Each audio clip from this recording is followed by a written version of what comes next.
নিয়ে তার ঝোলার ভিতরে রেখে দিয়ে সেই শিব ঠাকুর চান করতে যায় বাইরে। যখন বাইরে চান করতে যায় সেই ঝোলার ভিতরে দেখে কি জানি নড়াচড়া করে। তখন সেই কালী মা কালী এসে দেখে, ভগবান আজকে আমার স্বামী এই ঝোলার মধ্যে কি নড়ে, এটা এন্দুর না বিলেই। তাই সে দেরি না করে শালা গাছকে আমার মুখ এরকম ত্রিশূল একটা হাতে নিয়ে একদম পয়তা সইতে টাকা দিচ্ছে। যখন কাঁপছে পদ্মা দেবী এই ডাইন সাইডে চোখটা অন্ধ হয়ে যায়। তখন পদ্মা দেবী চিৎকার দিয়ে সেই ফুল থেকে মানুষে পরিণত হয়ে জমিনে কান্না শুরু করে দেন। হাই গো কান্দে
দেখে, ভগবান দিদি ঠাকুর এ তুমি কি করলে কালী, তুমি না সত্যি সত্যি মেয়েটার চোখ অন্ধ করে দিলে।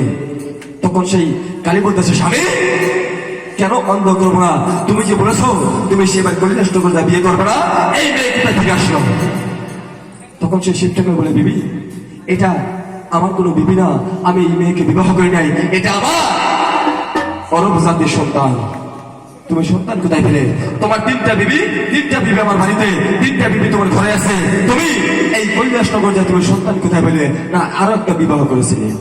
বলে না বিবি বিবাহ করি নাই, সেই জঙ্গলে একটা মেয়েকে দেখে আমার অন্তর থেকে আশিক উঠে যায়, তখন আমার হাতের তারা আশিককে দমন করি, মা পদ্মার পাতার উপরে এক ফোঁটা আশিক করে সেই পদ্মার পাতার উপরে এই মেয়ের জন্ম হয়। তাই তার অর্জুন ঠাকুর এই মেয়ের নাম দিয়ে গেছে মা পদ্মা দেবী। তাহলে ইনি হলো আমার মেয়ে।